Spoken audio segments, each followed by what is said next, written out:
নমস্কার সকলকে। কিংবদন্তি চ্যানেলে আপনাদের সকলকে স্বাগতম। আজ কিংবদন্তি চ্যানেলে আপনারা শুনবেন কিরণ মাঝির লেখা গল্প সুন্দরবনের গুপ্তধন।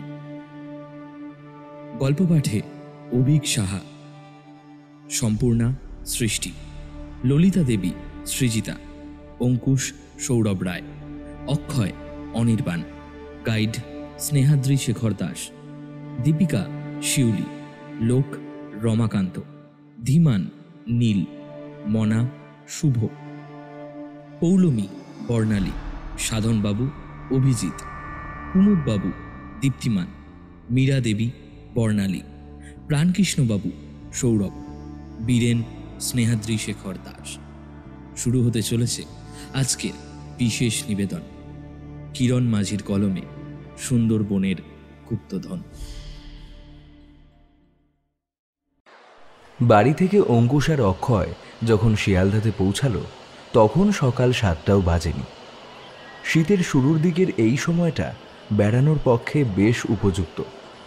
শিয়ালদহের এই এলাকায় অনেকদিন কাটিয়েছে ওরা। পুরনো এলাকাটা দুজনে একবার টহল দিয়ে ঘুরে এলো। বঙ্গবাসী কলেজ সংলগ্ন স্কটল্যান্ডে একটা দোকানে দারুণ নানপুরি আর ঘুগনি বানাতো। কলেজে পড়াকালীন অনেকবার খেয়েছে ওরা। আজকে সেই দোকান থেকেই টিফিনটা সেরে নিল। 7:42 শিয়ালদা ক্যানিং লোকাল ধরবে ওরা। ডেস্টিনেশন সুন্দরবন।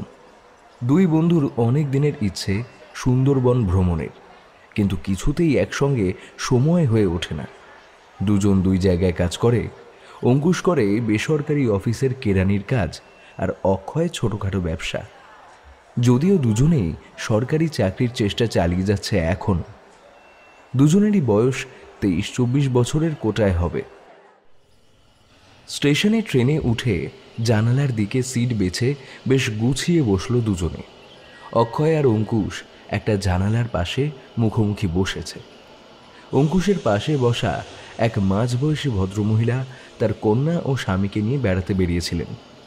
কন্যাটি অসামান্যা রূপবতী, কোঁকড়ানো চুল, ফর্সা মুখশ্রী, পটল চেরা চোখ আর দেহের গড়ন বেশ আকর্ষণীয়। অঙ্কুশ লক্ষ্য করল কামরার অনেকেই মেয়েটির দিকে মুগ্ধ দৃষ্টিতে তাকিয়ে আছে।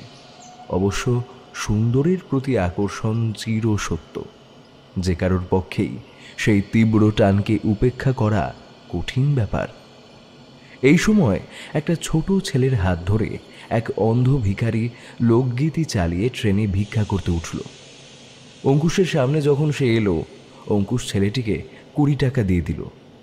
ছোট ছেলেটির চোখ আনন্দে উজ্জ্বল হয়ে উঠল। অক্ষয় অবাক হয়ে গেল। তার মুখের ভাবটা এমন যেন সে বলতে চাইছে, কি ব্যাপার বলতো, একটু আগে তৃতীয় লিঙ্গের মানুষটা কিংবা সাপ নিয়ে ঘোরা লোকটা যখন টাকা চাইল, কাউকে তো 1 টাকাও দিলি না, আর একে 20 টাকা দিলি। বুঝতে পেরেছি, সামনে সুন্দরী বসে আছে তো, তাই ইমপ্রেস করার চেষ্টা। অঙ্কুশ অবশ্য লোকগীতির গানের সুরের সাথে উদাস মুখে বাইরের দিকে দেখছিল। যথাসময়ে ট্রেন চলতে শুরু করেছে। স্টেশন যত পেরোতে থাকে কামরায় ভিড় বাড়তে লাগলো। হঠাৎ পাশের মেয়েটি অঙ্কুশকে সুরেলা গলায় বলে উঠল, এই যে শুনছেন, আমাকে জানালার পাশটায় বসতে দিন না। আসলে ট্রেন থেকে বাইরের দৃশ্য দেখতে আমার খুব ভালো লাগে। আজব আবদার। অঙ্কুশ অপ্রস্তুত হয়ে জবাব দিতে পারল না। কামরার সকলেই যেন ওর উত্তরের অপেক্ষায়। অগত্যা উঠে জায়গা ছাড়তেই হলো। মেয়েটি জানালার পাশের সিটে বসল। মেয়েটির স্থান পূর্ণ করতে ভিড়ের মধ্য থেকে একজন মোটা লোক, অর্থাৎ মেয়েটির বাবা, সেই ফাঁকা সিটে বসে পড়ল। আর উঠতে চায় না। অঙ্কুশের হয়ে অক্ষয় বারবার বলা সত্ত্বেও সে জায়গা ছাড়ল না। বাকি ভিড়ের মধ্য থেকে কেউ কেউ আবার বলল, ইয়ং ছেলে, একটু দাঁড়িয়ে যাবে তো কি হবে। অঙ্কুশ অক্ষয়কে আর কিছু বলতে বারণ করল। মেয়েটিও তার বাবার সৌজন্যের খাতিরে তাদের জায়গায় বসতে দিচ্ছিল, কিন্তু অঙ্কুশ বসল না। অক্ষয় ভেবেছিল বোধহয় সকাল সকাল অঙ্কুশের মেজাজটা খাট্টা হয়ে যাবে, কিন্তু না। অদ্ভুত ব্যাপার, সেরকম কোনো লক্ষণ অঙ্কুশের চোখে মুখে দেখা গেল না। বরঞ্চ কুমার শানুর একটা হিন্দি গানের সুরে গানটার স্বরচিত বাংলা ভার্সন গুনগুনিয়ে যেতে লাগলো। সকাল 9টার মধ্যে ক্যানিং পৌঁছে গেল ওরা। ট্রেন থেকে নেমে অক্ষয় অঙ্কুশকে বলল, ব্যাপারটা কি তোর? কোনো কিছুতেই রাগ করছিস না, বেশ ফুর্তিতে আছিস বলেই মনে হচ্ছে। কে বলল তোকে আমার মনে রাগ আসেনি? এসছে তো, আর সেটা হলো পূর্ব রাগ, বুঝলি? অক্ষয় ভ্যাবাচেকা খেয়ে দীর্ঘশ্বাস ফেলে বলল, বুঝলাম। অক্ষয় আবার একটা প্রশ্ন করতে যাচ্ছিল, সেই সময় অঙ্কুশ বলে উঠল, শোন, তোকে একটা প্রশ্ন করছি, উত্তর দে তো।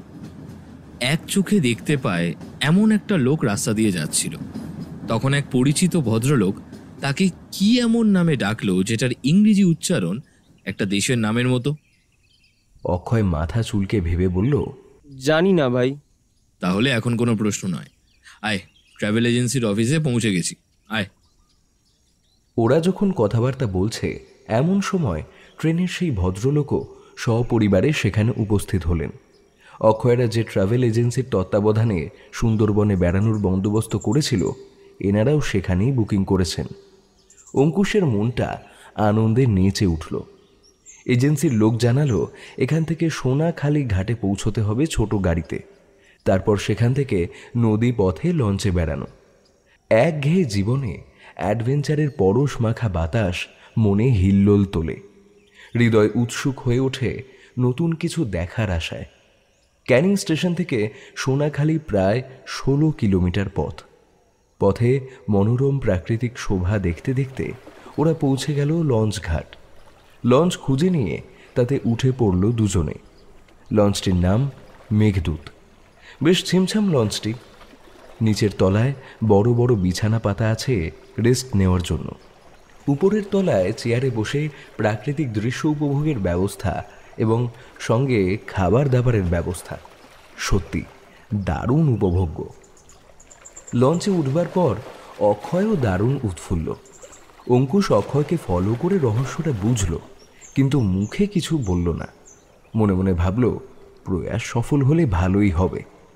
জল কেটে লঞ্চ চলেছে।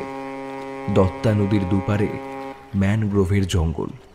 অঙ্কুশ বলে, এখানে তো শুনেছি সুন্দরী, গড়ান, গেওয়া, হেতাল, গোলপাতা প্রভৃতি নানান গাছের সমারোহ। আমাদের সুন্দরবন ভ্রমণের মূল আকর্ষণ হলো কিন্তু কুমির, রয়্যাল বেঙ্গল টাইগার, হরিণ, বিভিন্ন পরিযায়ী পাখি, সেই সঙ্গে আরও নানান পশু পাখি ও গাছগাছালিও দেখার আছে। অক্ষয় যোগ করে, কবজি ডুবে ভুরিভোজের সঙ্গে জঙ্গলে অ্যাডভেঞ্চার। ওফ, কি রোমাঞ্চকর অভিজ্ঞতা! সারা জীবন মনে থাকবে, কি বলিস? সে তো নিশ্চয়ই। আর সামনাসামনি বাঘ যদি দেখতে পাই, তাহলে চিরস্মরণীয় হয়ে থাকবে সেই অভিজ্ঞতা।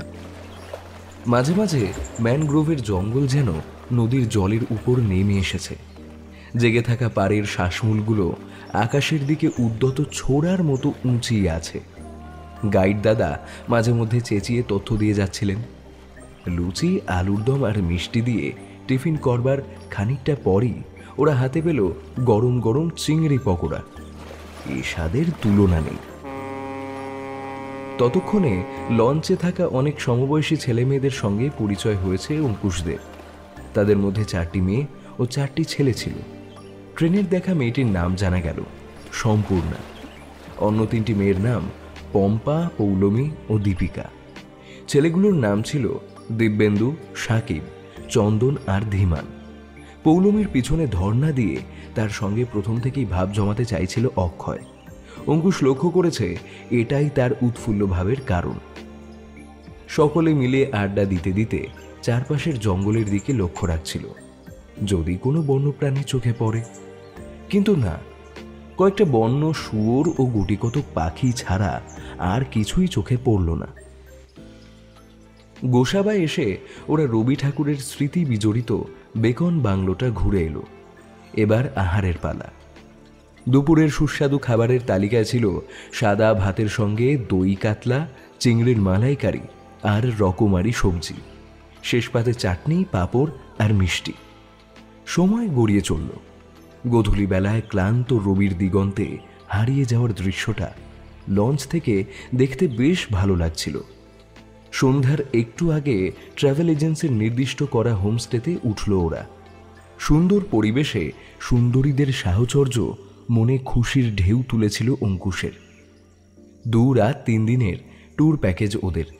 সন্ধ্যায় হোমস্টের হলঘরে আঞ্চলিক নাচ গানের অনুষ্ঠানের পর বাঘের মুখ থেকে বেঁচে ফিরে আসা এক ব্যক্তির নিজস্ব ভয়াবহ অভিজ্ঞতার কথা শুনছিল সকলে। শুনতে শুনতে অঙ্কুশ ভাবছিল কি কঠিন এদের জীবনযাপন। অক্ষয় অঙ্কুশকে বলল, দেখ, একদল মানুষ আমোদ প্রমোদ করে বাঘ দেখতে আসে, আর একদল মানুষ জীবন জীবিকার তাগিদে বাঘের খপ্পরে গিয়ে পড়ে। ঠিকই বলেছিস। এ অঞ্চলে কাঁকড়া, মাছ আর মধুর সন্ধানে গিয়ে প্রতি বছর বহু মানুষ বাঘের শিকারের পরিণত হয়েছে, কিন্তু পেটের দায় বড় দায়, কি আর করা যাবে। এরপর নিজেদের মধ্যে খানিক গল্পগুজব করার পর রাতের খাবার খেয়ে শুয়ে পড়ল ওরা দুজনে। পরদিন ঝলমলে সকালে অঙ্কুশ ঘুম থেকে তাড়াতাড়ি উঠে পড়ল।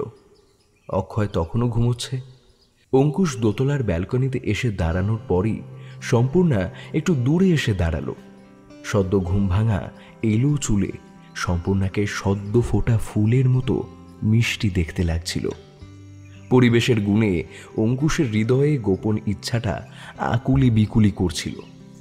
মনের মধ্যে স্বরচিত কবিতার লাইনগুলো ঢেউয়ের মতন আছড়ে পড়ছে আর বলছে, নীল গগনের বুকে ভাসে পেঁচা মেঘের রাশি, বুক ফাটে তবু মুখ ফাটে না, চোখে রঙিন হাসি। শুধুই তুমি মনের বাগে সন্ধ্যাবেলার জুঁই, অলির বেশে সুখ আবেশে স্বপ্নে তোমায় ছুঁই। যদি মেলে মন তোমার, আমার মন হবে সম্পৃক্ত, বাঁধন ছাড়া ভালোবেসে মন তোমাতেই অনুরক্ত। অতি কষ্টে প্রেমের আবেগ দমন করল অঙ্কুশ। শান্ত সুরে সম্পূর্ণার কাছে তার ভালো লাগার বিষয় সম্পর্কে জানতে চাইল। সম্পূর্ণা একটা মন মাতানো হাসি হেসে বলল, আমি বোটানি অনার্সের 3য় বর্ষের ছাত্রী। পড়াশোনার পাশাপাশি রহস্য অ্যাডভেঞ্চারের কাহিনী পড়তে খুব ভালোবাসি। তবে হ্যাঁ, প্রেমের কবিতা পড়তেও আমার ভীষণ ভালো লাগে। অঙ্কুশের মন তখন খুশিতে উপচে পড়ছে। সেও তো কবিতা লিখতে ও পড়তে খুব ভালোবাসে। এইসব ভাবনার মাঝে হঠাৎ সম্পূর্ণা চেঁচিয়ে উঠল, ওই দেখো, কি সুন্দর একটা পাখি। অঙ্কুশ তাকিয়ে দেখল সবুজ পাতার ফাঁকে একটা হলুদ সোনা বউ পাখি বসে আছে। কিছু বলতে যাবে এমন সময় সম্পূর্ণার মা ভিতরের ঘর থেকে ডাক দিল। সম্পূর্ণা ভিতরে চলে গেল। বেলার দিকে আবার লঞ্চে বসে শুরু হলো সুন্দরবন যাত্রা। আজকেও খাবারের জবরদস্ত আয়োজন। সজনেখালি ওয়াচ টাওয়ার থেকে 2টো হরিণের লড়াইয়ের দৃশ্যটা ক্যামেরাবন্দি করতে পেরে দারুণ আনন্দ পেল ওরা। সুধন্যখালি, দোবাকি, ঝড়খালি এইসব জায়গায় ঘুরতে ঘুরতে গাইড দাদা বললেন, গোলপাতার জঙ্গল বাঘেদের খুব প্রিয় জায়গা। সেখানে বাঘের দেখা মিলতেও পারে, আর তাই নজর রাখুন। সত্যি খানিকটা পরেই বুড়ির ডাবরির কাছে একটা খাড়ির মধ্যে ওই যে বাঘ নদী বেরোচ্ছে। চিৎকার শুনে সকলের দৃষ্টি সেদিকে গেল। চিড়িয়াখানায় বাঘ দেখা আর খোলা জঙ্গলে বাঘ দেখার মধ্যে অনেক পার্থক্য। সকলেই অন্য রকমের একটা রোমাঞ্চ অনুভব করল। কেউ কেউ ছবি তুলল বা ভিডিও করে রাখল। সন্ধ্যাবেলায় আবার হোমস্টেতে সকলে ফিরে এলো। প্রায় সমবয়সী ওদের 10 জনের গ্রুপটা একসঙ্গেই বসেছিল। গানের লড়াই খেলছিল সকলে মিলে। অঙ্কুশকে যখন হ দিয়ে শুরু হওয়া গান গাইতে হলো, তখন সম্পূর্ণার চোখের দিকে তাকিয়ে সে গাইল, अपना दिल तो आवारा न जाने किस पे आएगा, है अपना दिल तो आवारा न जाने किस पे आएगा। সম্পূর্ণা বুঝুক বা না বুঝুক, অক্ষয় অবশ্য সিচুয়েশন বুঝে মিটিমিটি হাসছিল। সম্পূর্ণা বাদে বাকি ছেলেমেয়েদের সম্বন্ধেও ওরা জেনেছিল যে পম্পা, পৌলমী আর দীপিকা প্রত্যেকেই কলেজে পড়ে। ছেলেদের মধ্যে চন্দন ও সাকিব কলেজের ফাইনাল ইয়ারের ছাত্র।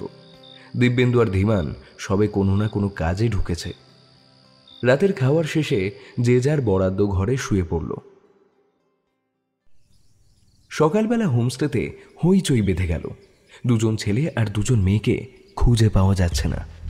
রাতে 4টি মেয়ে একটি ঘরে শুতে গিয়েছিল। পম্পা, দীপিকা, পৌলমী আর সম্পূর্ণা, এই 4 জন হলো সেই 4 জন মেয়ে। এদের মধ্যে পৌলমী আর সম্পূর্ণা নিখোঁজ। অপরদিকে অঙ্কুশ আর অক্ষয়ও গায়েব। পৌলমী আর সম্পূর্ণার বাবা মায়ের সন্দেহ গিয়ে পড়ল অক্ষয় আর অঙ্কুশ এই 2 জনের উপর। এরাই নিশ্চয়ই মেয়ে দুটোকে ফুসলিয়ে নিয়ে গেছে। সম্পূর্ণার মা বলল, ট্রেনে ওঠা থেকেই অঙ্কুশ নামে ছেলেটি সম্পূর্ণের পিছনে পড়েছিল। তখন কি আর ভেবেছিলাম ছেলেটা আমার এত বড় সর্বনাশ করবে? হায় হায় গো, কি হবে আমার মেয়েটার? পৌলমীর বাবা মাও মন খারাপ করে বসেছিল। কি করবে কেউ কিছু ঠিক করতে পারছিল না। কেউ বলল বন দপ্তর বা পুলিশের কাছে খবর দিতে, আবার কেউ সন্দেহ প্রকাশ করলো সকালবেলা চারিদিকটা ঘুরে দেখতে বেরোয়নি তো। কিন্তু দীপিকা আর পম্পা যখন একটা হাতে লেখা চিরকুট এনে ধরালো, তখন বুঝতে কারোরই বাকি রইল না যে মেয়ে দুটি কিডন্যাপ হয়েছে। দীপিকা সম্পূর্ণার বাবা সাধনবাবুকে বলল, এই কাগজটা আপনাদের ঘরের সামনে পড়েছিল। কাগজটাতে লেখা ছিল, সাধনবাবু, মেয়েকে যদি অক্ষত অবস্থায় ফিরে পেতে চান তবে গোলমাল না করে যত শীঘ্র বাড়ি ফিরে যান। ফিরে গিয়ে আপনার বাড়ির লেটার বক্স চেক করুন, একটা কাগজ পাবেন। সেখানে লেখা থাকবে কবে কোথায় সোনার গণপতি আমাদের হাতে তুলে দেবেন। গণপতি দেওয়ার পরে আপনিও নিজের মেয়েকে পেয়ে যাবেন। আর কিছু লেখা নেই। সাধনবাবুর অবস্থা খারাপ হয়ে গেল। মেয়েটির জন্য দুশ্চিন্তা তাকে কুড়ে কুড়ে খাচ্ছিল। কিন্তু পৌলমীর বাবা মা ভেবে পেল না কেন তাদের মেয়েকে কিডন্যাপ করা হলো, আর কেই ভাই কাজটা করলো। সাধনবাবু শক্ত ধাতের মানুষ ছিলেন, তা সত্ত্বেও মেয়ের শোকে কেমন পাগল পাগল অবস্থা হয়েছিল তার। তবে সাধনবাবু আর দেরি করলেন না, বন দপ্তরকে সব কিছু জানিয়ে দিলেন। আধিকারিকরা এসে সান্ত্বনা দিলেন তার মেয়েকে খুঁজে বের করার। সকলকে জিজ্ঞাসাবাদ করার পর যথারীতি খোঁজ চালাতে লাগলো। সাধনবাবু স্ত্রীকে নিয়ে ট্রাভেল এজেন্সির স্পেশাল বোটে বাড়ি ফিরলেন এক রাশ হতাশা নিয়ে। পৌলমীর বাবা কুমুদবাবু বন দপ্তরের কর্মীদের সঙ্গে তল্লাশিতে গেলেন। নিখোঁজ হওয়া 4 জনের মোবাইল কিংবা জুতো সবই পড়েছিল। তবুও অঙ্কুশ ও অক্ষয়ের উপরে সন্দেহটা রয়েই গেল। রাত তখন 2টো। অঙ্কুশের ঘুম ভেঙে গিয়েছিল। অনেক চেষ্টা করেও ঘুম আসছে না। আসলে হৃদয়ে তুমুল প্রেমের তুফান, কিন্তু ব্যক্ত করতে পারছে না। ভাবল ওয়াশরুম থেকে ঘুরে এসে শোবে। এই ছোট ঘরটাতে অক্ষয় আর সে শুয়েছে। অঙ্কুশ উঠতেই অক্ষয় উঠে বসল। অঙ্কুশ বলল, কিরে, তোর আবার কি হলো? ঘুম আসছে না নাকি? চল, সামনের ব্যালকানিতে মনে হয় চাঁদের আলো পড়ছে, বাইরে গিয়ে খানিকটা বসি। বাইরে ঠান্ডা তো। গায়ে একটা কিছু জড়িয়ে আয়। দরজা খুলে ব্যালকানিতে এসে দাঁড়ালো দুজনে। ঠান্ডা বাতাসের ঝলক চোখে মুখে ঝাপটা দিয়ে যায়। আর তখনই অদ্ভুত এক দৃশ্য চোখে পড়ে। হোমস্টের বাইরের রাস্তায় কারা যেন 2টো ছায়ামূর্তিকে টানতে টানতে নিয়ে যাচ্ছে, আর মেইন গেটের ভিতরে ঢুকে আসছে 2টি মেয়েলি অবয়ব। এত রাতে ওখানে কি করছে ওরা? কিছু বলার আগেই দুজনেই ঘাড়ের কাছে তীব্র আঘাত অনুভব করল। তারপরেই কারা যেন তাদের হাত মুখ শক্ত করে বেঁধে ফেলল। চাঁদের আলোয় দুষ্কৃতীদের চিনতে অসুবিধা হলো না। তবে এখন কিছু করার নেই। দুষ্কৃতীদের হাতে উদ্যত ছোড়া। ইশারায় এগোতে বলল। বিস্ময়ের যেন শেষ নেই যে চন্দন আর ধীমান একসঙ্গে গানের লড়াই খেলল, এত রাতে তারাই আবার ছুরির খেলা দেখাচ্ছে। নিচের মেয়ে দুটো নিশ্চিত এদের সঙ্গে জড়িত। তারা কারা? কিন্তু তাদের তুলে নিয়ে যাচ্ছে বাইরের লোকগুলো, আর উদ্দেশ্যটাই বা কি? মেইন গেটের দিকে তাড়াতাড়ি যাওয়ার জন্য তাড়া দিতে থাকে ছেলে দুজন। মুখ চাপা দেওয়া থাকলেও চিনতে অসুবিধা হয়নি। নিচে আসার পর লজের মেইন গেটের তালাটা মেয়েগুলো খুলে দিল। বেরিয়ে যাওয়ার পর আবার দরজায় এঁটে দিল। চাঁদনি আলোয় মেঠো পথ দিয়ে ছেলে দুটি নদীর ধারে থাকা ইঞ্জিন চালিত ভটভটির কাছে নিয়ে গেল। ভটভটিতে 4 জন লোক বসেছিল। ফোনে আগেই হয়তো খবর দেওয়া হয়েছিল যে ওদের দুজনকে নিয়ে আসছে, তাই অপেক্ষা করছিল। একজন মোটা গোফলা লোক কর্কশ কণ্ঠে বলে উঠল, কি ব্যাপার, এই ছুঁচোগুলোকে আবার টেনে আনলি কেন? হ্যাঁ? ধীমান বলল, এরা পুরো ব্যাপারটা দেখে ফেলেছে। এখানে থাকলে সব প্ল্যান চৌপাট হয়ে যাবে। নিয়ে গিয়ে ঝেড়ে দাও না, বাঘে খেয়েছে বলে চালিয়ে দেবে। আরেকটা ডোরা কাটা গেঞ্জি পরা লোক খিক খিক করে গা পিত্তি জ্বালানো হাসি হেসে বলল, তা যা বলেছিস, নদীতে গিয়ে ঠেলে ফেলে দিলে কুমিরের খাবার হয়ে যাবে। তোরা এক কাজ কর, ফিরে যা, পরিস্থিতির ওপর নজর রাখ, আমি দেখছি এগুলোকে। বলেই একটা অশ্রাব্য গালাগালি দিল। ব্যাটারি চালিত হালকা এলইডি আলোয় দেখা যাচ্ছিল ভটভটি নৌকার ছাউনিতে তখন 2টো মেয়েকে বসিয়ে রাখা হয়েছিল। তাদের দেখেই চিনতে পারল অঙ্কুশ, সম্পূর্ণা আর পৌলমী। ওদের মুখ হাত বাঁধা ছিল। 2টি মেয়ে প্রথম দিকে হাতের দড়ি খোলার চেষ্টা করছিল, অসম্ভব বুঝে আর কিছু করেনি। ভটভটি নৌকা দাঁড় বেয়ে ছপ ছপ শব্দ তুলে খানিকটা এগিয়ে যাওয়ার পর ইঞ্জিন চালু করলো। অনেকক্ষণ পর যখন ডাঙার কাছাকাছি এসেছে তখন ডোরা কাটা গেঞ্জির লোকটা ছাপা প্রিন্টের জামা পরা লোকটিকে বলল, মাল দুটো খাসা আছে মাইরি, এর সঙ্গে একটা করে রাত কাটাতে পারলে না মনটা একেবারে ভরে যাবে, বুঝলি না? কেউ জানবে না, শুধু তুই আর আমি। হালকা জ্যোৎস্নাতেও বোঝা গেল তাদের মুখের ক্রূর হাসি ফুটে উঠেছে। ডোরা কাটা গেঞ্জির লোকটার কথায় যেন কামনার লালসা ঝরছে। চাপা গলায় বললেও লোকটার কথাগুলো অক্ষয় ও অঙ্কুশ শুনতে পাচ্ছিল। রাগে অঙ্কুশের শরীর রিড়ি করে উঠল। মনে হচ্ছিল লোকটাকে এখানেই মাথা কেটে শেষ করে দেবে। মনা নামের ছাপা জামা পরা লোকটা নেশারু গলায় তাল মিলিয়ে বলল, ভালো বলেছ তো, তোমার একটা আমার একটা, ধুয়ে নিলে রজনতা। কদম ছাড় দেওয়া আরেকটা লোক বোধ হয় কথাটা শুনতে পেয়েছিল। সে বলল, নেশাটা চললো নাকি? আমাদের শুধু কিডন্যাপের জন্য ডিল হয়েছে, বসের কিন্তু নির্দেশ আছে দিনুদা, আসল কাজ হাসিল হলে ওদের ছেড়ে দিতে হবে, উল্টো পাল্টা কিছু করো না। তবে ছেলে দুটোর কি ব্যবস্থা হবে তা এখনো বলেনি। আরও কিছু কথা হওয়ার আগেই গোফওয়ালা দলপতি গোছের লোকটা হাঁক পারল, এই নামা ওদের, নিয়ে চল আস্তানায়। সুন্দরী, গোলপাতা আরও বিভিন্ন প্রকার গাছগাছালিতে ভর্তি এই বাদাবন। জোয়ারের জল নেমে যাওয়ার পরও কিছু কিছু জায়গায় জল জমে আছে।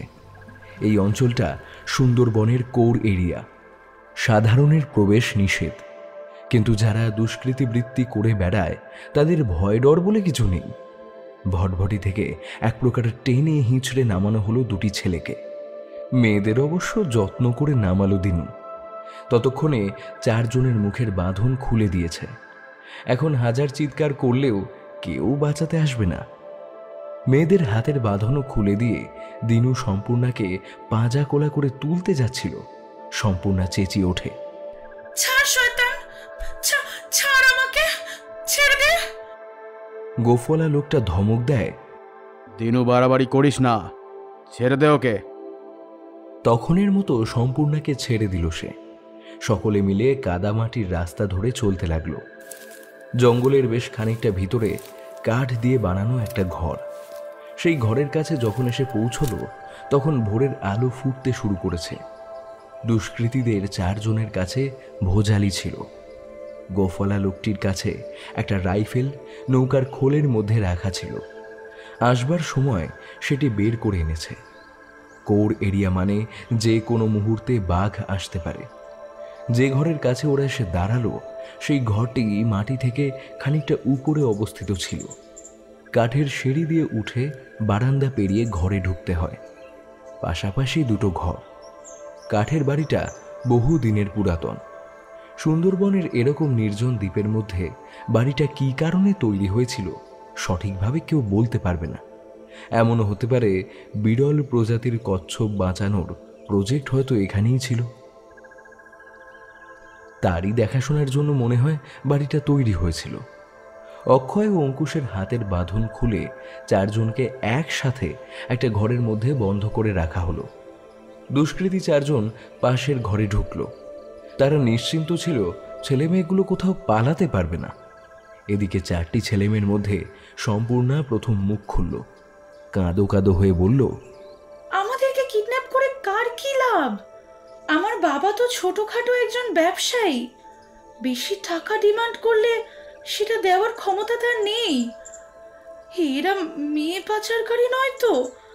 তিনু নামে লোকটিকে দেখলে আমার কেমন যেন ভয় করছে। সত্যি সে যেন ভয়ে শিউরে উঠল। পৌলমীর চোখে মুখেও আতঙ্কের ছায়া। সে বলল, ক্ষুধার্ত নেকড়ের মতো ওরা ওত পেতে আছে আমাদের মান সম্মানকে নখের আঘাতে ছিন্ন ভিন্ন করার জন্য। এক প্রকার কেঁদে ফেলল সে। এবার অক্ষয় তার মনের আশঙ্কা প্রকাশ করল। আমাদের মনে হয় এই জন্মে আর বাড়ি ফিরতে দেবে না রে। সেই প্রবাদ আসে না, জলে কুমির আর ডাঙায় বাঘ। হয় জঙ্গলে বাঘে খাবে, নয়তো জলে সাঁতার দিলেই কুমিরের শিকার। তারপর ডাকাতগুলো তো আছেই। ভগবান, কোথায় এনে ফেললে? পৌলমী বলল, হোমস্টের ঘরে সম্পূর্ণাকে বাঁধার সময় আমার ঘুম ভেঙে যায়, তাই তো আমাকে ওরা বেঁধে সঙ্গে নিয়ে আসে। বন্ধুত্ব করে পম্পার দীপিকা শেষে এমনভাবে ধোঁকা দেবে আমি কখনো ভাবতে পারিনি। অঙ্কুশ চুপচাপ ছিল। সে এবার বলল, রহস্য তো কিছু একটা আছেই। শুধু শুধু কিডন্যাপ করার মতো রিস্ক এরা নেবে না। এদের বড় একটা গ্যাং কাজ করছে এবং বড় কোনো মাথার নির্দেশে সব কাজ হচ্ছে। এই মুহূর্তে এখান থেকে পালানো প্রায় অসম্ভব। সবে তো সকাল হয়েছে, সারা রাত যা দখল গেছে, এখন একটু বিশ্রামের বিশেষ প্রয়োজন। কথাটা বলেই সে ধুলো মাখা কাঠের মেঝেতে শুয়ে পড়ল। দেখা দেখি অন্য সকলেও শুয়ে পড়ল। দুপুরে গোঁফওয়ালা লোকটা একটা করে পাউরুটি কলা দিল, একটা জলের বোতল রেখে গেল। ব্যারেল ভর্তি নদীর জল সংলগ্ন বাথরুমে রেখে দিল, যাতে চারজন প্রাত্যহিক কাজ সারতে পারে। গোঁফওয়ালা লোকটার পিছনে দিনু দাঁড়িয়েছিল। সে বলে বসল, এত দোয়াজের কি দরকার? গোঁফওয়ালা লোকটা বলল, আজকে তাহলে খবরটা পাওয়া যাবে সঠিক জিনিসটা হাতে পেয়েছে কি না। আজকে রাতটা এখানে আটকে রেখে কাল সকালে মেয়ে দুটোকে ফেরত দিয়ে আসবো, বুঝলি? আর ছেলেগুলো এখানেই থাকবে। কথাগুলো শুনে বুক কেঁপে গেল অক্ষয় আর অঙ্কুশের। দিনু নামের লোকটি সেন দৃষ্টিতে মেয়ে দুটোর উপর তাকিয়ে রইল। তারপর হঠাৎই পৌলমীর কানের কাছে মুখটা এগিয়ে এনে ছাগলের মতো একটা আওয়াজ করল। পৌলমী ভয়ে সরে যেতে চাইল। অঙ্কুশ দিনুর সামনে দাঁড়ালো, চোখে চোখ রাখল। ইতিমধ্যে বেশ খানিকটা মদ গিলেছে দিনু। চোখ লাল হয়ে আছে, মুখ থেকে ভুর ভুর করে মদের গন্ধ বেরোচ্ছে। খুব যে দরদ দেখছি বলেই বলিষ্ঠ হাতে থাকা ভোজালির ডগা দিয়ে অঙ্কুশকে ঠেলে সরিয়ে দিতে দিতে আবার মুখে মা বোন তুলে খিস্তির বন্যা ছড়াতে থাকে। ভোজালির ডগা লেগে রক্ত বেরিয়ে আসে অঙ্কুশের। শেষ পর্যন্ত গোঁফওয়ালা লোকটা তাকে টেনে নিয়ে গেল। বোঝাই গেল চারজনই মদ খেয়ে আছে।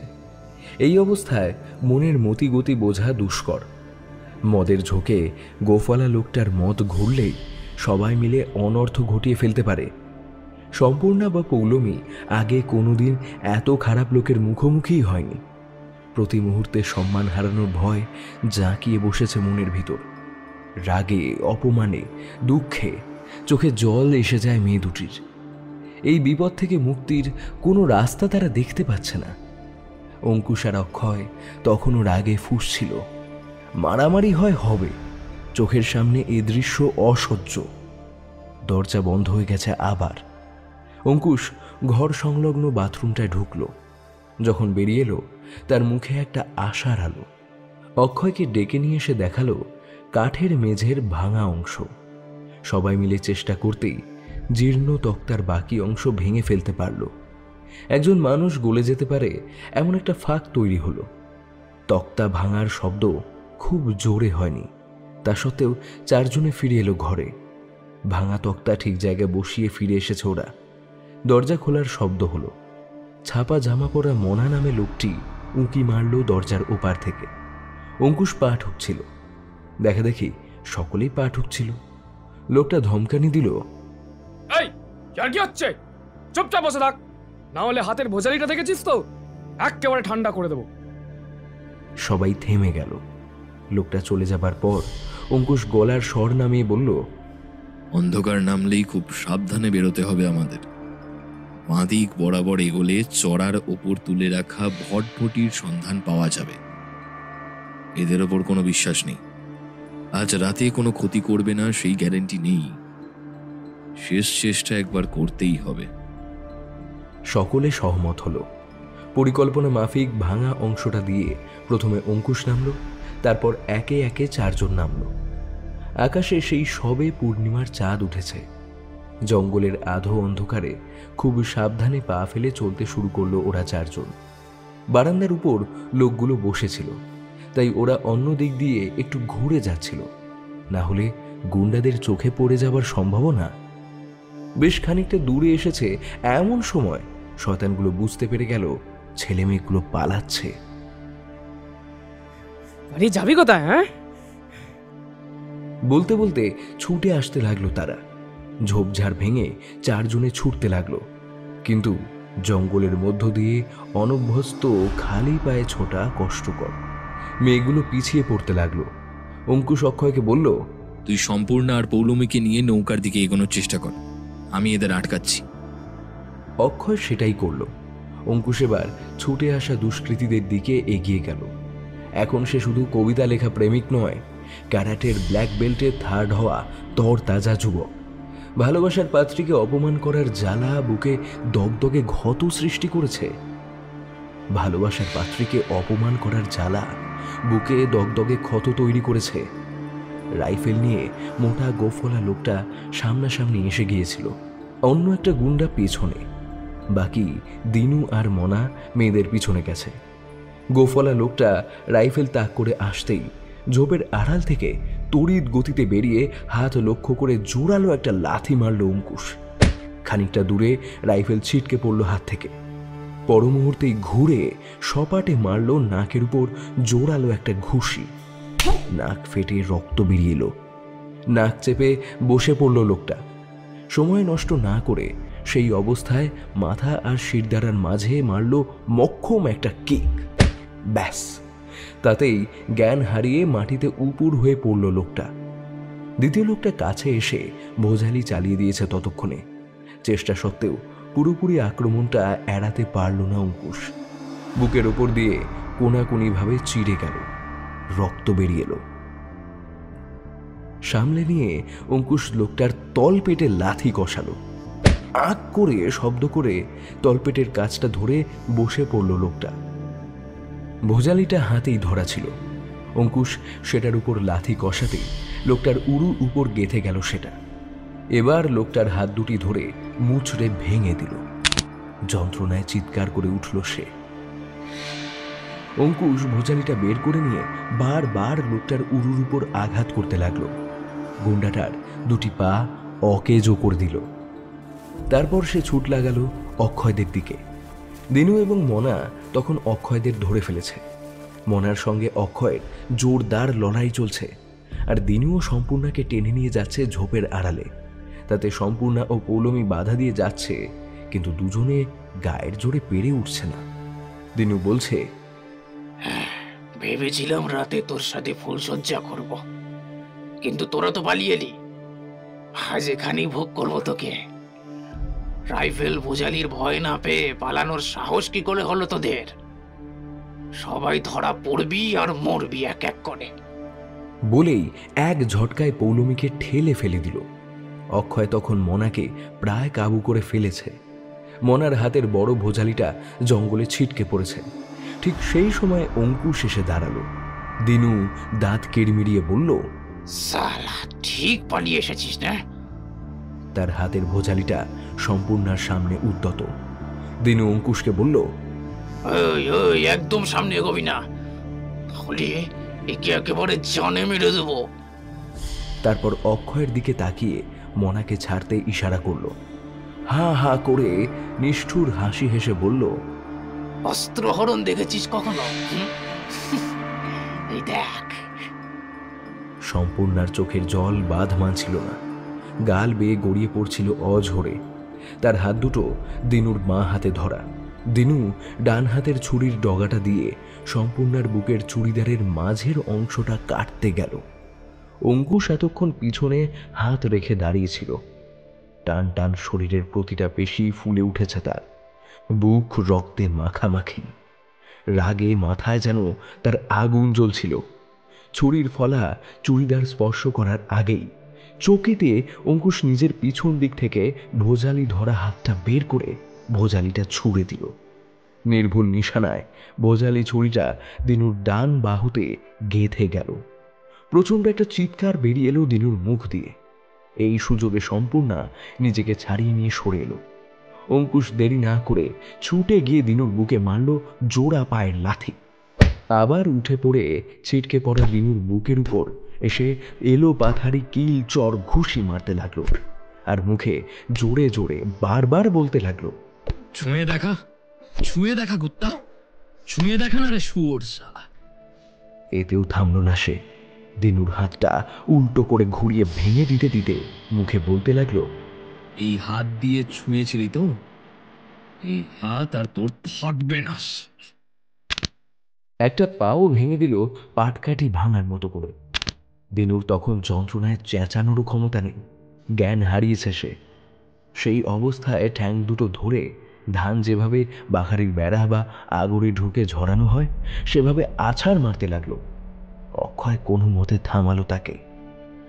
অঙ্কুশের এই রুদ্রমূর্তি দেখে মনাও ভীষণ ভয় পেয়ে গেল।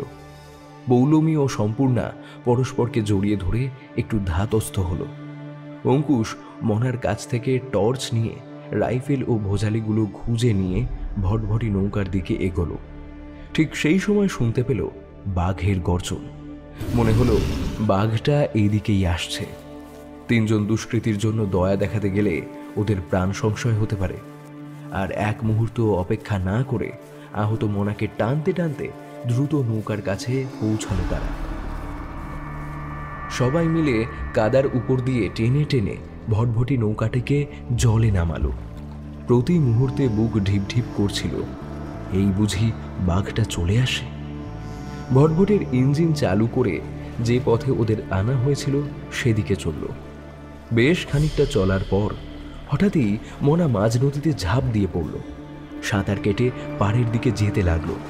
এরকম অতর্কিত ঘটনার জন্য কেউই তৈরি ছিল না, কিন্তু চাঁদের আলোয় চারজনে স্পষ্ট দেখল কাঠের গুড়ির মতো ভেসে থাকা জলচরটা জল কেটে মনার দিকে এগোচ্ছিল। অঙ্কুশদের সাবধান বাণী মনার কানে পৌঁছালো না, আর তারপরেই একটা তীক্ষ্ণ আর্তনাদে নদীর নিস্তব্ধতা খান খান হয়ে গেল। কারোর কিছু করার রইল না, তাড়াতাড়ি ওই স্থান ত্যাগ করল ওরা। নৌকায় চারজন রণক্লান্ত দেহে অবসন্ন হয়ে বসে রইল। কোন দিকে যাবে রাস্তা ঠিক করতে পারছিল না। রাত তখন শেষ প্রহর। এমন সময় একটি মাছ ধরা নৌকার দেখা পেল ওরা। সেই নৌকার মাঝির সহায়তায় ভোরবেলায় বন দপ্তরের কাছে নিরাপদ স্থানে পৌঁছালো তারা। বিট অফিসার ঘটনার বিবরণ শুনে তখনই লোক পাঠালেন ঘটনাস্থলে। কলকাতায় সবার বাড়িতে খবর পাঠানো হলো। আড্ডা চলছিল সাধনবাবুর কলকাতার বাড়ির বৈঠকখানায় বসে।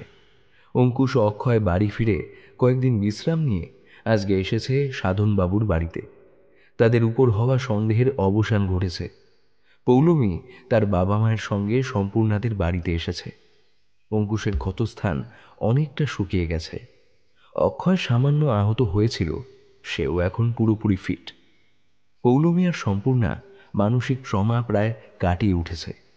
ঘটনার তদন্তে যে দুটি মেয়ে ও দুটি ছেলের যোগ ছিল তাদের ধরা যায়নি। নাম ভারী এসেছিল তারা। অবশ্য মেয়েদের ফিরে পেয়ে দুই পরিবারই খুব খুশি। চা জল খাবারের পর অঙ্কুশ সাধনবাবুকে বলল, এবার একটা বিষয় জানতে চাইবো আপনার কাছে। নিশ্চয়ই। কিডন্যাপের পর কি কি করেছিলেন আপনি? সাধনবাবু বলতে শুরু করলেন, চিরকুটের নির্দেশ ছিল গোলমাল না করে বাড়ি ফিরে লেটার বক্স চেক করতে। সেখানে লেখা থাকবে সোনার গণপতি কোথায় রেখে আসতে হবে। সেই মতো আমি বাড়ি ফিরলাম। লেটার বক্সে যে কাগজটা ছিল তাতে একটা জায়গার উল্লেখ ছিল যেখানে মেলা বসেছিল। নির্দেশ ছিল মেলার মধ্যে পিঠে 3 বার ঠোকা দিলেই পিছনে না তাকিয়ে সোনার গণপতি দিয়ে দিতে হবে। পুলিশের সাহায্য নিলে মেয়েকে ফেরত পাওয়া যাবে না। অগত্যা ব্যাংকের লকার থেকে সোনার গণপতি বের করে চিঠিতে যেমনটা বলেছিল আমি তাই করেছি। কিন্তু তা সত্ত্বেও ওরা এমন পাষণ্ড যে মেয়েটাকে অক্ষতভাবে ফেরত দেবে না ঠিক করেছিল। আচ্ছা, এটা পেলেন কোথায়? নাকি নিজে তৈরি করেছিলেন? এবার সাধনবাবুর স্ত্রী ললিতা দেবী বললেন, আসল কথা হলো ওই মূর্তিটা আমি আমার মামা দাদুর কাছ থেকে উপহার হিসেবে পেয়েছিলাম। মৃত্যুর আগে তিনি বলেছিলেন অভাবে পড়লে গণেশের পদসেবা করবি, বাবা গণেশ কোটি টাকার হদিস দেবে। তবে কথাটার অর্থ তখন বুঝতে পারিনি। ভেবেছিলাম সিদ্ধিদাদা গণেশের পূজার কথা হয়তো বলতে চেয়েছেন, কিন্তু এখন বুঝতে পারছি মূর্তিটাকে ঘিরে বড় রহস্য কিছু একটা জট পাকিয়ে আছে। অঙ্কুশ বলল, আপনার মামা দাদু কি প্রচুর ধন সম্পত্তির মালিক ছিলেন? না না, একেবারেই না। তিনি পুলিশে কাজ করতেন। যতদূর শুনেছি চাকরির শেষের দিকে বড় পদে উন্নীত হয়ে তিনি সুন্দরবন এলাকায় পোস্টিং হন। পাচারকারীদের গ্রেফতার করে বেশ সুখ্যাতি লাভ করেন। তারপর আর সুন্দরবন ছেড়ে যাননি, সেখানেই বাড়ি তৈরি করেন এবং শেষ বয়সটা সেখানেই কাটান। আমার দিদা অনেকদিন আগেই মারা গিয়েছিলেন। আমার মা ছিলেন তার একমাত্র কন্যা, আর আমরাও এক ভাই এক বোন। আমার ভাই বিদেশে থাকে। দাদু মৃত্যুর আগে এই স্বর্ণ গণেশ আমাকে দেন। দাদুর মৃত্যু হয়েছে বছর 5 আগে। বাড়িটাতে একজন কেয়ারটেকার রাখা হয়েছে, সেই দেখাশোনা করে। এতদিন স্বর্ণ গণেশ আমাদের কাছে আছে, কোনো সমস্যা হয়নি। কিন্তু এখন এই মূর্তির জন্যই আমার একমাত্র মেয়েকে হারাতে বসেছিলাম। মূর্তি তো দিয়ে দেওয়া হয়েছে, এবার নিশ্চয়ই আমাদের উপরে আর নতুন কোনো বিপদ আসবে না। পৌলমীর বাবা বললেন, যা দুশ্চিন্তা গেল কদিন, তবে বিপদ আসবে না এখনই নিশ্চিন্ত করে কিন্তু বলা যাবে না। এবার সম্পূর্ণের বাবা একটু ইতস্তত করে কিছু একটা বলবার জন্য উসখুস করতে লাগলেন।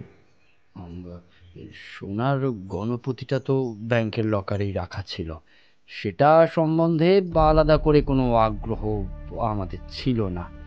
তা যেদিন মূর্তিটা ওদের দিতে গেলাম সেদিন ভালোভাবে মূর্তিটা লক্ষ্য করলাম। সাধারণ সোনার মূর্তি, কোনো অস্বাভাবিকতা নেই তাতে। ললিতাকে বলে যাওয়া ওর দাদুর কথাটা তখনই মনে পড়ল, অভাবে পড়লে গণেশের পদসেবা করবে। তো কি মনে হতে গণেশ ঠাকুরের পদজোড়ায় জোরে চাপ দিতেই খুট করে একটা শব্দ হলো। মূর্তির নিচে যে গোলাকার অংশ সেটা খুলে গেল, একটা পাকানো কাগজ বেরিয়ে এলো তা থেকে। সেই কাগজের একটা ছবি আমি তুলে রেখেছিলাম। কাগজটা যথাস্থানে রেখে চেপে দিতেই সেটা আগের মতো আবার বন্ধ হয়ে গেল। সমস্ত বৃত্তান্ত শুনে অঙ্কুশ বলল, কই দেখি ছবিটা। সাধনবাবু মোবাইলে ছবিটা বের করলেন। সকলে ঝুঁকে পড়ে দেখল ছবিটা। কাগজে লেখা একটা কবিতা। কবিতাটা এই রকম: চাঁদের বুড়ি গল্প শোনায়, রূপকথা থেকে অ্যাটলাস, কঠিন ধাঁধা সহজ ভাষায়, গুপ্ত নিধি হবে ফাঁস, আদ্র না হয় বৃষ্টি হলে, না পায় রবির রৌদ্র, দেশের মাঝে খুঁজলে পাবে 20টি পিঠার পাত্র। ছড়াটা পড়ে অঙ্কুশ মনে মনে ভাবতে থাকে ছড়াটার মানে কি হতে পারে। তারপর ললিতা দেবীকে বলল, যদি কিছু মনে না করেন তাহলে একটা অনুরোধ করব। তুমি আমার মেয়ের সম্মান তথা জীবন বাঁচিয়েছ, তোমার কথা শুনবো না তা কি হয়? বলো, কি বলবে? আমি আপনার দাদুর বাড়ি যেতে চাই। আমার ধারণা রহস্যের মূল সেখানেই আছে। এই রহস্যের জট সমাধান করতে পারলে তবেই আমি শান্তি পাবো। দাঁড়া, আমিও সঙ্গে যাচ্ছি। আমিও যাব রহস্য উদ্ঘাটন করতে। পৌলমী বলল, আমি কি বাদ নাকি? আমিও আছি। আবার সুন্দরবন, আবার চেঁচে বিপদ ডেকে আনা। সংকট কেটেছে ভেবে মন্দিরে পুজো দিলাম, আবার সেই নরপশুদের খপ্পরে পড়বি। এবার বললেন পৌলমীর মা মীরা দেবী। সম্পূর্ণার মা বাবাও আপত্তি তুললেন। শেষে 4 জন ছেলেমেয়ের জেদের কাছে হার মেনে নিম রাজি হলেন। ললিতা দেবীর দাদুর নাম ছিল মহিতোষ দত্ত। তার আদি বাড়ি কলকাতার বরানগরে হলেও তিনি সুন্দরবন এলাকার হিঞ্চাখালী অঞ্চলে জায়গা কিনে বেশ বড় একটি বাড়ি তৈরি করেছিলেন। বরানগরে আর কিছু নেই। ঠিক হলো পৌলমী আর সম্পূর্ণার বাবা মায়েরাও যাবে। দিন 2 পর সেই ব্যবস্থা মতো বেরিয়ে পড়ল ওরা সুন্দরবন অভিযানে। হিঞ্চাখালীতে পৌঁছে অক্ষয়রা বিরাট একটা বাড়ির সামনে উপস্থিত হলো। বাড়িটা খুব বেশি দিনের পুরনো নয়। কেয়ারটেকারকে আগে থেকেই জানানো ছিল, তাই দুপুরের খাবার ব্যবস্থা সে করে রেখেছিল। মডার্ন প্যাটার্নের দোতলা বাড়ি, চারিদিকে গাছগাছালিতে ভরপুর। সুন্দর মনোরম পরিবেশে মন ভরে যায়। দোতলার 4টি ঘরে থাকবার জন্য ব্যবস্থা হয়েছিল। নিচের তলায় আছে বড় বৈঠকখানা, স্টাডি রুম আর বেশ বড় একটা শোবার ঘর। নিচের ওই ঘরটিতে মহিতোষবাবু শেষ সময়টা কাটিয়েছিলেন। কেয়ারটেকার প্রাণকৃষ্ণ সমাদ্দার স্থানীয় বয়স্ক লোক। একসময় মহিতোষবাবুর খাস লোক ছিলেন। পাশেই তার নিজস্ব বাড়ি। অঙ্কুশরা তাকে প্রাণকৃষ্ণ দাদু বলেই ডাকছিল। দুপুরে কচি পাঁঠার মাংস দিয়ে জমিয়ে ভাত খেয়ে ছোট্ট একটু ঘুম দিল অঙ্কুশরা। তারপর 4 জনে মিলে বিকেলে ঘুরতে বেরোলো।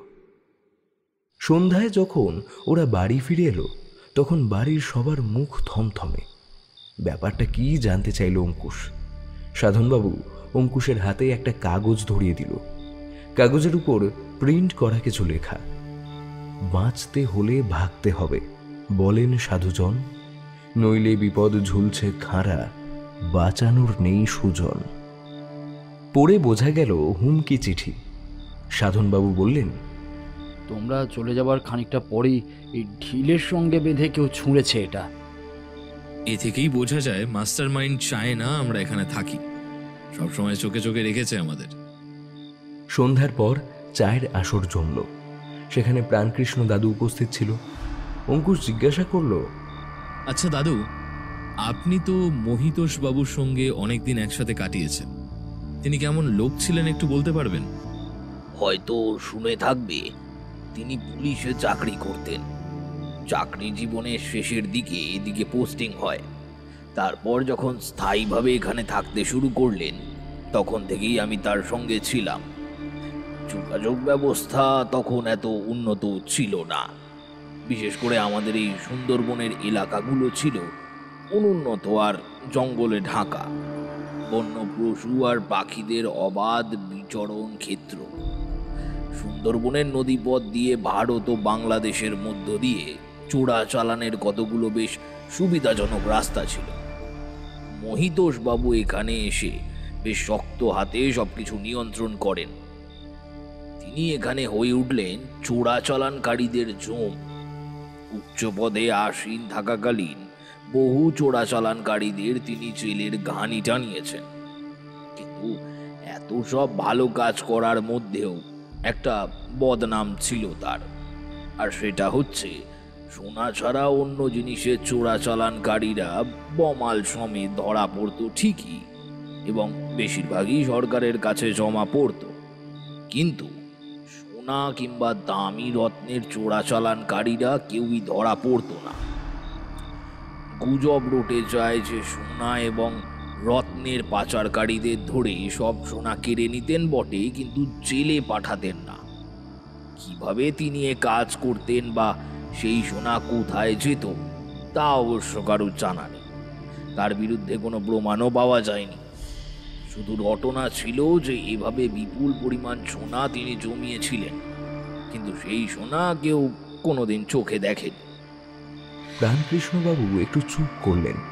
অক্ষয় বলল, তাহলে কি সেই বিপুল পরিমাণ সোনা তিনিই লুকিয়ে রেখেছেন? আর তার সংকেত রাখা আছে ওই স্বর্ণ গণেশের মধ্যে। কিন্তু বাইরের লোক কি করে জানলো সেই কথা? সেটাই তো রহস্য। তার আগে ছড়ার সমাধান করতে হবে। আচ্ছা চলো তো, মহিতোষবাবুর শোয়ার ঘরটা আর স্টাডি রুমটা ভালো করে দেখি, কোনো ক্লু পাওয়া যায় কিনা দেখা যাক। চারজনে প্রাণকৃষ্ণ বাবুকে নিয়ে চলল ঘরগুলো দেখতে। শোবার ঘরে একটা খাট, আলমারি, ছোট টেবিল, গোটা কয়েক চেয়ার, কিছু পেইন্টিং দেওয়ালে ঝোলানো, আর একদিকের দেওয়ালে সুদৃশ্য আয়না। আর তেমন কোনো বিশেষত্ব নেই। স্টাডি রুমে প্রচুর বই আলমারিতে সাজানো, দেওয়ালে নানা জায়গার ম্যাপ টাঙানো আছে। পড়ার টেবিলে বইপত্রের পাশে একটা টেবিল ল্যাম্প, বেশ বড় একটা গ্লোব আর ফুলদানি রাখা আছে। সুদৃশ্য কলমদানিতে বেশ কয়েকটি দামি কলম রাখা আছে। সারা ঘর জুড়ে মাঝে মাঝেই দামি শোপিস ঘরটির সৌন্দর্য বাড়িয়ে তুলেছে। ঘরের বাহার দেখে মালিকের রুচি বোধের পরিচয় পাওয়া যায়। দেখে শুনে ওরা ফিরে গেল নিজেদের ঘরে। অঙ্কুশ বলল, ছড়াটির ভাষা খুবই সহজ। দেখ, প্রথম 4 লাইন দেখ।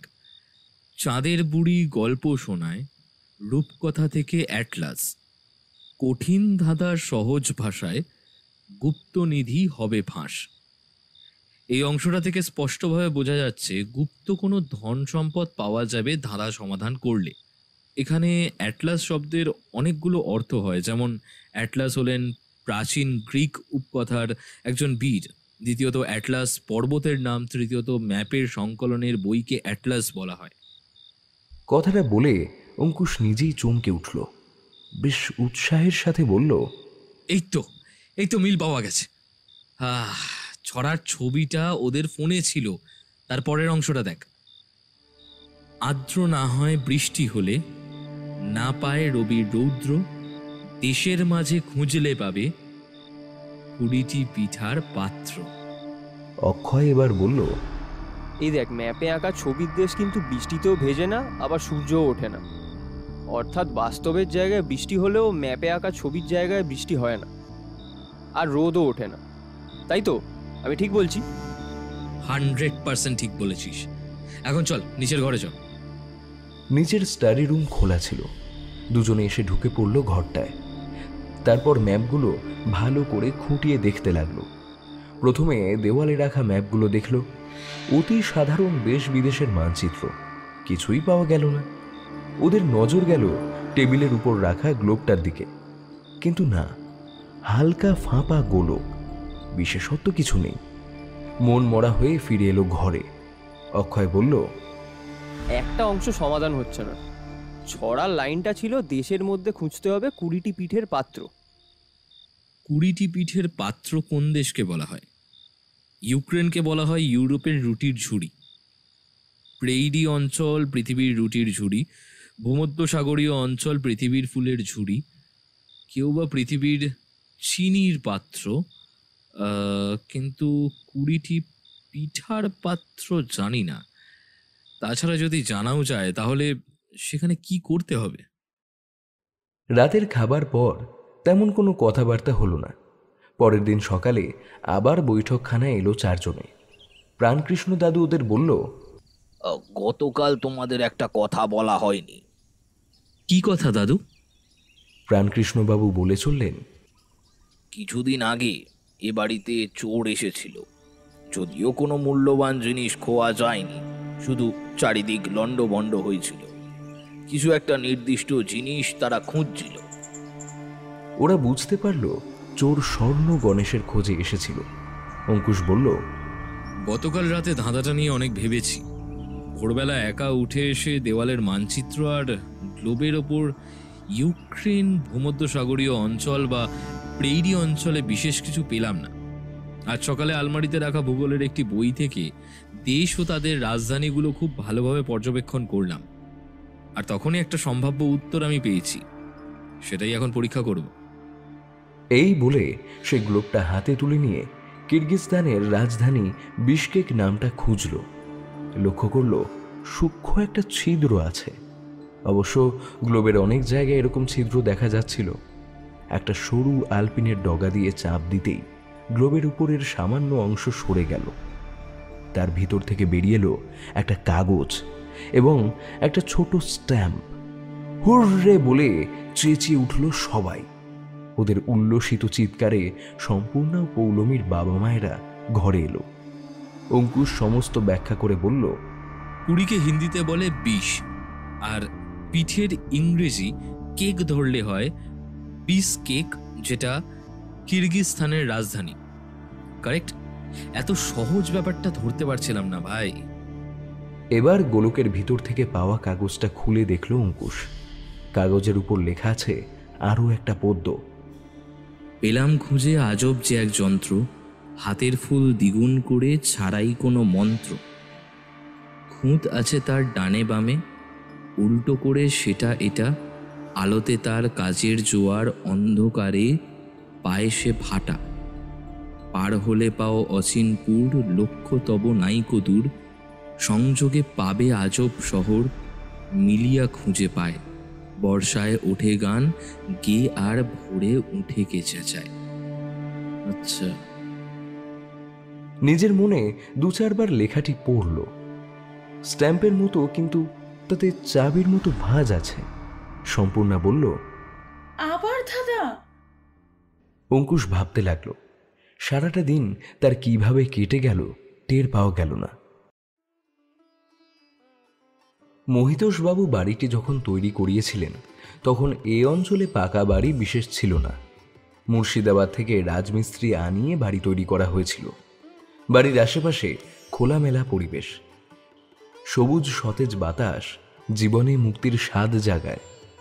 বাড়ির অনতি দূরে খোলা সবুজ চাষের জমি, তার মাঝে একটা পুকুর। পুকুরের পাড়ের চারপাশে বেশ কিছু বড় গাছ। গাছের গোড়াগুলো পরিষ্কার পরিচ্ছন্ন। চাষের কাজের ফাঁকে বিশ্রাম নেওয়ার সুবন্দোবস্ত। যদিও পূর্ণিমা কেটে গিয়েছিল, তবুও আকাশে আধভাঙা চাঁদের দেখা মিলছিল। টর্চ লাইট সংগ্রহ করে কাউকে না জানিয়ে 4 জনে চলল সেই মনোরম স্থানে। মাঠের আল দিয়ে খুব সাবধানে ওরা সেখানে পৌঁছায়। সময়টা যদিও শীতের শুরু, তবে একটা ধীর সমীরণে গাছের পাতাগুলো তীর তীর করে কাঁপছিল। মনমোহনী সুগন্ধি ফুলের সৌরভে পরিবেশটা রোমান্টিক হয়ে উঠেছিল। অঙ্কুশের হৃদয়ের প্রেমের নদী সম্পূর্ণার হৃদয়ের প্রেম সাগরে মিশে যাওয়ার জন্য উদ্বেল হচ্ছিল। পৌলমীর চোখ দুটি অক্ষয়কে যেন কিছু বলতে চাইছিল। চাঁদের প্রতিচ্ছবিটা পুকুরের টলটলে জলের উপর উদ্ভাসিত হয়েছিল। শত্রুপক্ষের নজর ওদের উপর ছিল, সে প্রমাণ আগেই পেয়েছে ওরা। তাই বেশি দেরি না করে ফেরার সিদ্ধান্ত নিল। অঙ্কুশ কিন্তু ধাঁধার ঝড়াটি সম্বন্ধেই চিন্তাভাবনা করে চলছিল। রাতের খাবার সময়ও বেশি কথা হয়নি। অক্ষয়, অঙ্কুশ, সম্পূর্ণা ও পৌলমী চলেছে জঙ্গলের পথ ধরে। চারিপাশে রকমারি গাছগাছালি ঝোপঝাড় দল বেঁধে দাঁড়িয়ে আছে। হাতে করে ডালপালা সরিয়ে কোনো রকমে কর্দমাক্ত রাস্তার মধ্য দিয়ে চলতে হচ্ছে। হঠাৎই বাতাসে একটা বোঁটকা গন্ধ ভেসে এলো। হেতাল গাছের ঝোপ থেকে হিংস্র দুটি চোখ দেখছিল ওদের। তার গর্জনে বুক কেঁপে উঠল ওদের। 4 জনে একটা সুন্দরী গাছের আড়ালে লুকানোর চেষ্টা করল, কিন্তু এদিকে একটা লোক ওদের দিকে রাইফেল তাক করে দাঁড়িয়ে। তার সঙ্গে দিনুর চেহারার স্পষ্ট মিল আছে। সামনে দক্ষিণা রায়ের আগমন উপেক্ষা করেই অট্টহাসিতে ফেটে পড়ে দিনু এগিয়ে আসছে। হঠাৎই বাঘের হুঙ্কারের সঙ্গে বন্দুকের গুলির আওয়াজ। অক্ষয় ধরফর করে বিছানার উপর উঠে বসল। পাশে অঙ্কুশ নেই। দেখল অঙ্কুশ ঘরের মধ্যে পায়চারি করছে। কিরে, অমন হাঁপাচ্ছিস কেন? কোনো দুঃস্বপ্ন দেখেছিস নাকি? হ্যাঁ রে, তুই ঘুমাসনি? না রে, ঘুম আসছে না। যতক্ষণ না ধাঁধাটা সমাধান করতে পারছি কিছুতেই শান্তি পাচ্ছি না। পরদিন সকালে গরম চায়ের পেয়ালায় চুমুক দিতে দিতে অঙ্কুশ বলল, ধাঁধার একটা আনুমানিক সমাধান আমি করেছি, এখন মিলিয়ে নেওয়ার পালা। সকলে উদ্গ্রীব হলো সমাধান জানবার জন্য। অঙ্কুশ চলল মহিতোষ বাবুর শোবার ঘরে। একদিকের দেওয়ালে থাকা কারুকার্য করা বড় আয়নাটার কাছে গিয়ে দাঁড়ালো সে। বাকি সকলে অঙ্কুশের পিছনে এসে দাঁড়িয়েছে। অঙ্কুশ কি করতে চলেছে সবার মনেই প্রশ্ন। এবার সেই প্রশ্নের উত্তর খোলসা করল অঙ্কুশ। বলল, আমার অনুমান দ্বিতীয় ছড়াটায় মহিতোষবাবুর সম্ভবত এই আয়নার কথা বলতে চেয়েছেন। কিভাবে? অঙ্কুশ ফুলদানি থেকে একটা করে ফুল বের করে আয়নার সামনে ধরল।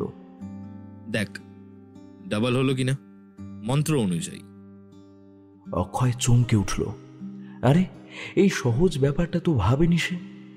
পেলাম খুঁজে আজব যে এক যন্ত্র, হাতের ফুল দ্বিগুণ করে ছাড়াই কোনো মন্ত্র। খুঁত আছে তার ডানে বামে, উল্টো করে সেটা এটা, আলোয় তার কাজের জোয়ার, অন্ধকারে পায় সে ভাটা। অর্থাৎ আয়নায় ডান হাতটা বাম হাত মনে হয়, আর বাম হাতটা মনে হয় ডান হাত। আলো ছাড়া অন্ধকারে আয়নাতে প্রতিবিম্ব গঠন হয় না, আর আয়নার সামনে যে বস্তুই রাখা হোক প্রতিচ্ছবি পাওয়ার পর দ্বিগুণ হয়। উপস্থিত সকলেই অঙ্কুশের প্রতিভায় খুশি হয়ে বাহবা দিতে লাগলো। সাধনবাবু বলে উঠলেন, তা তুমি কিন্তু এখনো পুরোটা সমাধান করনি।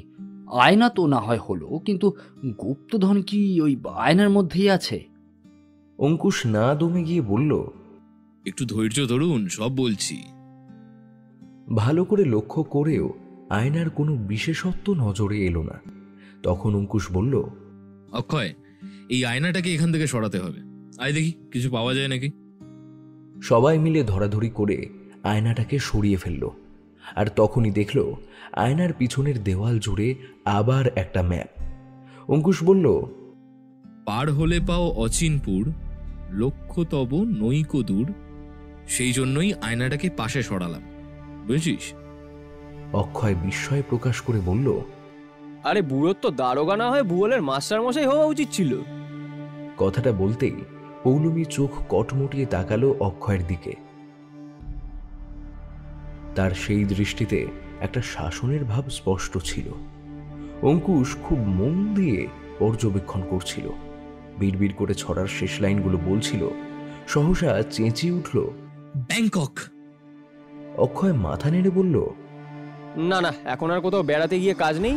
সুন্দরবনে গিয়ে যা কেলেঙ্কারি হলো। পৌলমী আবার তাকালো অক্ষয়ের দিকে। সামাল দিতে অঙ্কুশ বলল, ওরে বেড়াতে যাওয়ার কথা বলিনি, ছড়ার সমাধানের উত্তরটা হবে ব্যাংকক। এই দেখ, সংযোগে পাবে আজব শহর, মিলিয়া খুঁজে পায়, বর্ষায় ওঠে গান গেয়ে, আর ভোরে উঠে কে চেঁচায়। লাস্ট লাইনটার মানে হলো বর্ষায় গান গায় ব্যাং, আর ভোরে চেঁচায় মোরগ, মানে কক। এবার এদের সংযোগে পাওয়া হয় ব্যাংকক। ব্রাভো ব্রাভো বলে উঠল পৌলমীর বাবা। ঠিক এই সময়ে ঘরের মধ্যে প্রবেশ করল অচেনা এক ব্যক্তি। বেশ লম্বা ফর্সা সুপুরুষ চেহারা, হাতে তার পিস্তল। সেটা নাচাতে নাচাতে অঙ্কুশকে বলল, কি হিরো, শেষ পর্যন্ত সমাধান হলো তাহলে? ব্যক্তিটির সঙ্গে ঢুকেছে চেনা চারটি মুখ, পম্পা, দীপিকা, চন্দন আর ধীমান। যদিও সেগুলো তাদের আসল নাম নয়। তাদের প্রত্যেকের হাতে বড় বড় ছুরি। অচেনা ব্যক্তিটি অঙ্কুশ ও অক্ষয়কে আবার বলল, বেশি হিরোগিরি দেখাতে আসিস না, তাহলে সব কটার খেল খতম করে দেব। আমার 4টি লোককে তোরা মেরেছিস, 3 জন বাঘের পেটে আর 1 জন কুমিরের পেটে। তোরা এখনো পর্যন্ত বেঁচে আছিস শুধু ধাঁধাগুলো সমাধানের জন্য। বড় সোজাসুজি ভাষায় কিছু লেখেনি। আমি আসবার সময় শুনতে পেয়েছি সমাধান করে ফেলে উল্লাসে লাফাচ্ছিলি তোরা। খোল খোল, এই গুপ্তধনের দরজাটা খোল। ওই গুপ্তধনের উপরে শুধু আমার অধিকার। পৌলমী সম্পূর্ণার চুলের মুঠি ধরে ভোজালিটা গলার সামনে উঁচিয়ে রেখেছিল। পিস্তলের কাছে কথা চলে না। অঙ্কুশ ম্যাপের মধ্যে থাইল্যান্ডের রাজধানী ব্যাংকক খুঁজে বের করল। তারপর পরীক্ষা করে দেখল ছোট একটা গোল দাগ। আঙুল দিয়ে সেখানে চাপ দিতেই জায়গাটা সরে গিয়ে ভিতরে একটি চৌকো গর্ত পাওয়া গেল। স্ট্যাম্পের মতো চাবিটা সেখানে রাখতেই খাপে খাপ এঁটে গেল। তারপর ডান দিকে খানিকটা মোচড় দিতেই দেওয়ালের একটা চৌকো অংশ খুলে গেল। অচেনা লোকটা কুটিল হাসি হেসে বলল,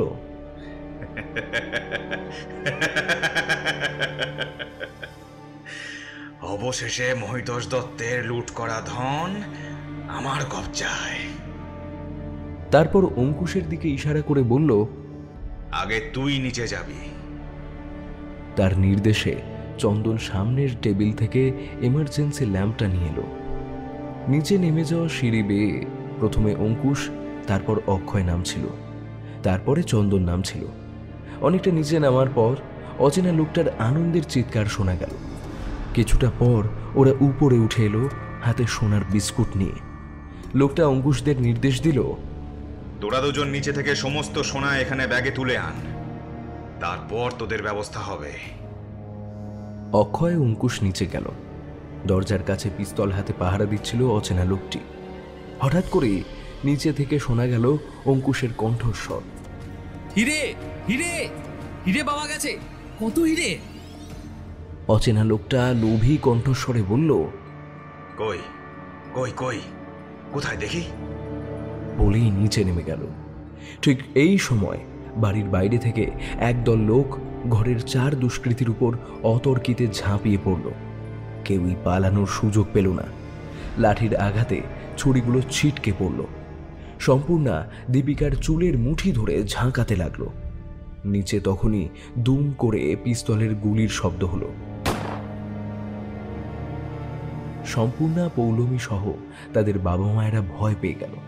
কিছুক্ষণের মধ্যেই নিচের গুপ্ত কক্ষ থেকে বেরিয়ে এলো অচেনা ব্যক্তিটি। তবে চলার শক্তি তার নেই। একে একে অঙ্কুশরা দুজন উঠে এলো। অচেনা লোকটিকে বেধড়ক মেরেছে দুজনে। হঠাৎ করে এ সুযোগ বুঝে ধীমান আর চন্দন পালাতে যাচ্ছিল, কিন্তু অঙ্কুশ আর অক্ষয়ের ক্যারাটের চাপ খেয়ে মাটিতে ধরাশায়ী হলো। 5 শয়তান বন্দী হলো। এরা যখন বাড়িতে হানা দিয়েছিল তখন প্রাণকৃষ্ণ দাদু অন্য ঘরে ছিল। বিপদ বুঝে ডাকাতদের নজর এড়িয়ে গ্রামবাসীদের ডেকে এনেছে। এইবার অচেনা লোকটির পরিচয় পাওয়া গেল। লোকটির নাম বীরেন নস্কর, এই চক্রান্তের মূল মাথা। তার স্বীকারোক্তি থেকে জানা গেল তার দাদু আশিস নস্কর আর মহিতোষ দত্ত মিলে ধরা পড়া পাচারকারীদের কাছ থেকে সোনা কেড়ে নিত, বদলে তাদের গ্রেপ্তার করত না। এইভাবে সংগৃহীত প্রচুর সোনা মহিতোষ দত্ত একাই আত্মসাৎ করে নেয় এবং আশিস নস্করকে দুনিয়া থেকে সরিয়ে দেয়।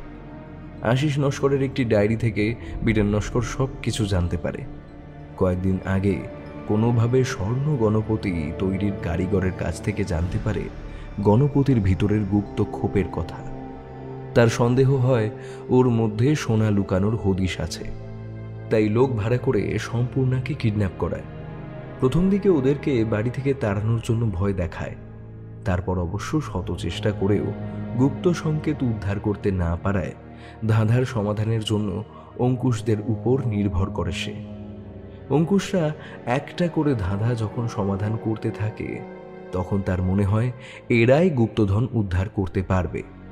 ওরা ওত পেতেছিল, সময় মতো বাড়িতে প্রবেশ করেছে। থানায় ফোন করা হয়েছিল। পুলিশ এসে দুষ্কৃতীদের গ্রেপ্তার করল।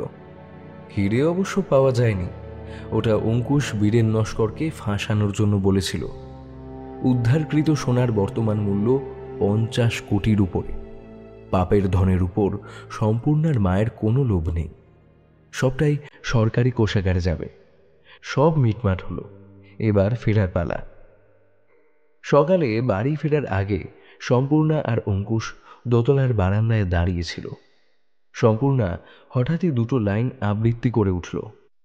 ঝরলে তুমি মরু অন্তরে হয়ে সজল বাড়ি বিন্দু, প্রেম পিপাসু মৌনাধারে তুমি আলোকিত এক ইন্দু। বিহঙ্গের কুজনে মুখরিত স্নিগ্ধ সকালে দুজনের রসসিক্ত ঠোঁট ক্রমশ পরস্পরের কাছাকাছি অগ্রসর হচ্ছিল। ভিতরের ঘরে তখন পৌলমীর হাত অক্ষয়ের হাতে। এবার অক্ষয় নিশ্চিন্ত হয়ে ঘুমাবে। দুঃস্বপ্ন দূর হয়েছে। বাস থেকে নেমে বাড়ির পথে হাঁটতে হাঁটতে অক্ষয় বলল, আমাকে যে প্রশ্নটা করেছিলি তার উত্তরটা বল। অঙ্কুশ বলল, নিশ্চয়ই বলবো ভাই। লোকটা কানাদা বলে ডেকেছিল। এখন দেখ, ইংরেজি বানানটা উচ্চারণ করলে হয় কানাডা। যদিও ইংরেজি বানানটা ঠিক নয়, তবে উচ্চারণের কথা বলেছি। বুঝলি হে ইন্দ্র? কে ইন্দ্র? আমি? অক্ষয় জিজ্ঞেস করল। অঙ্কুশ ছড়া কেটে বলল, চিন্তা করিলে হবে না ক্ষতি, ইন্দ্র তবে কার প্রতি?